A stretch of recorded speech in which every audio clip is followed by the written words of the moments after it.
Good afternoon, ladies and gentlemen and graduates. I know this isn't how you wanted to end your academic career at the Elliott School, with your dean and me sending you off into the future with a taped virtual one-dimensional video ceremony.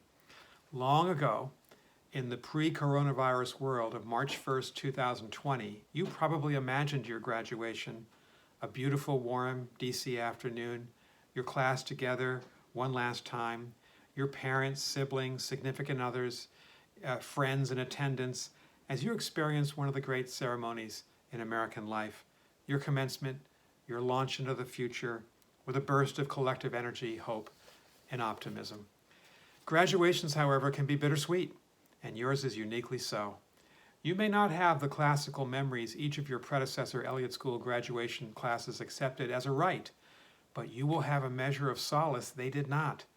There is no chance you will ever forget this unique moment when the COVID-19 pandemic smashed into our world like a meteor in March and April. It changed our lives in ways we never thought possible.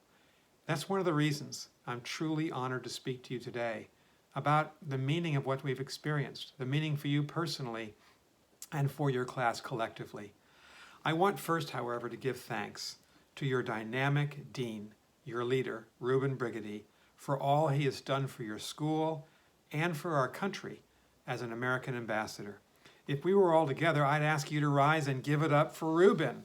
And so let us all just thank him and congratulate him for becoming Vice Chancellor at Sewanee, the University of the South. What have you and we learned about our world, about each of the many nations represented in this beautiful global kaleidoscope of a class during this landmark and tumultuous year? We've learned that yours is the first generation in global history where the fate of everyone, all 7.7 billion in 195 nation states, is truly linked as never before. That is what the coronavirus and the extraordinary economic collapse have taught us this spring. In January, we watched with deep sympathy as the people of Wuhan struggled to contain the contagion. In February, we lamented the cruel impact of the virus on the people of Iran. In March, the world cried over the avalanche of death, so tragic, in Italy and Spain. And when the coronavirus hit hard in April, in New York, New Jersey, Michigan, Louisiana, my home state of Massachusetts, and in every corner of the United States, we saw heroes emerge. Doctors and nurses, orderlies, custodial staff, and first responders, they answered the call. They pointed themselves into the storm on behalf of all of us. As we meet this afternoon, the pandemic continues to race around the world, in Brazil and South Africa, in Mexico and Indonesia, in India and Mozambique. The cruelty of this virus is that it hits the poor hardest in the United States and in every other country of the world. We've also learned, however, that some governments reacted quickly. They rose to the challenge by locking down their populations while being guided by data and public health experts. South Korea, Singapore, Taiwan, New Zealand, Australia, Israel, Germany, Denmark, Austria are all in this group. Nearly all are democracies, and a number, by the way, are led by women.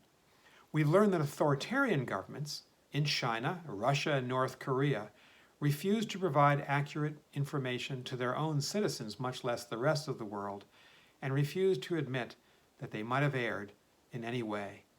In Europe, walls were raised between countries for the first time in generations as the nation-state reemerged, and the European Union seemed, at least for a time, as a mere bystander. And here in the United States, we learned a bitter lesson: how unprepared we were for the speed and the ferocity of the virus, how the federal government must be much better prepared the next time when another pandemic hits, more competent, more organized, more consistent in its leadership, more honest in its assessments. We've learned that we need a stronger social safety net for the poor and middle class in America, that health care is a right for every citizen in our country, and that we need leaders who will put science and the country first. When global collaboration was needed to combat the pandemic and to stem the recession, however, we saw the two strongest global powers, China and the United States, fight a war of words instead over who was most responsible for the virus itself.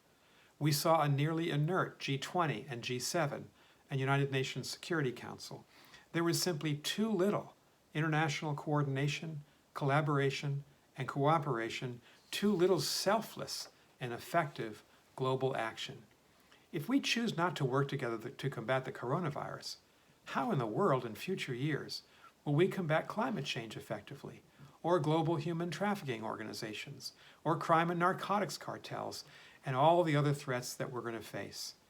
This is some of what we've learned during the first 5 months of 2020. And this brings the conversation back to you, your amazing global and multinational, multi-ethnic, and multi-religious Elliott School class of 2020. You're about to go out onto the front lines of the United States government and governments around the world, to help our societies recover, to help our societies heal, and to recover from the shock of what we've all experienced individually. You have one challenge: lead us forward. Rebuild, renew, and restore the world, and give us hope for the future.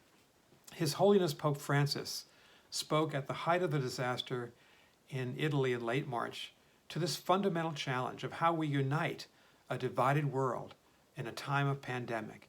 Here's what he said: "We've realized that we're on the same boat, all of us fragile and disoriented, but at the same time important and needed. All of us called to row together, each of us in need of comforting the other." Pope Francis was right in this critical insight. We're all on the same boat now, in ways both literal and metaphorical. We're on the same boat on climate change. We're on the same boat in the economic crisis that's affected every village, city, and country in the world. We're in the same boat in the fight against cyber hackers and terrorists. We're on the same boat in the fight against income inequality, racial injustice, and human rights violations. The coronavirus has changed the world in many ways forever. The defining lesson for the decades ahead is this: countries that go it alone, build walls to keep their neighbors out, and succumb to narrow nationalism cannot possibly succeed for their citizens in the networked world of your future.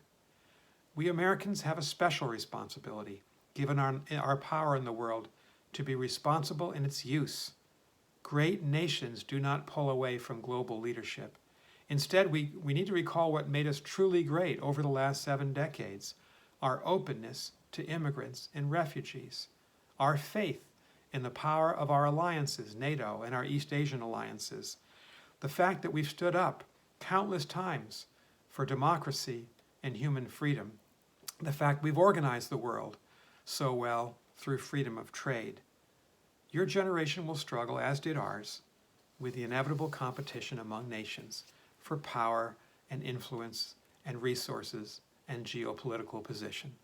While you are right to try, you likely won't succeed, as we did not, in banishing all conflicts, stopping all wars, and eliminating justice from human history. But you can, at the very least, convince China and the United States, India and Pakistan, Israel and Iran, conservatives and liberals, communists and Democrats, to acknowledge one essential point about the world going forward, and that is our common humanity. On the big existential issues that pose a threat to us, we're all on the same boat now. We all thus must pull on the same oar. Your generation will confront many tests in the future. Here are 2 that are most immediate and most vital. First, find a way across the national, religious, and ideological dividing lines to unite people, to defend against these extraordinary threats that have a big impact on the future of our life on Earth together. Second, advance the positive, hopeful global trends that make life better for all. Advance the historic alleviation of poverty in recent decades. And in the future, can you eradicate polio and malaria and other diseases? Can you advance women's rights? Can you advance the power of technology to create a carbon-free world, which we must by 2050? The only way you can change the world for the better is to go into the arena of public service in America and around the world. I know it may be tempting to try to earn your first trillion on Wall Street, but we need GW alumni, GW students, to go into the battle on the front lines of all of these challenges in the public arenas around the world. Theodore Roosevelt spoke to this and said it well and memorably in a historic May 1910 speech at the Sorbonne in Paris. Here's what he said: "The credit belongs to the man or the woman who is actually in the arena, whose face is marred by dust and sweat and blood, who does strive to do the deeds, who spends him or herself in a worthy cause, who, if he or she fails, at least fails while daring greatly, so that his or her place shall never be with those cold and timid souls who know neither victory nor defeat." And so may you leave GW today determined to make a difference in the arena of public life for the public good. Be true to those who taught you your most important lessons, your values, your mother and father, your sister and brother, your grandparents, your aunt and uncle, your friends who are cheering you on today. I have one more request. Please give us hope. And with that in mind, let me leave you with the words, quite memorable, of the late, great Irish poet Seamus Heaney. History says, don't hope on this side of the grave, but then once in a lifetime, the longed-for tidal wave of justice can rise up and hope and history rhyme. Men and women of the class of 2020, congratulations. Be well, do well. We'll all be watching you as you rewrite the history of our world in the years to come. Thank you so much for listening to me today.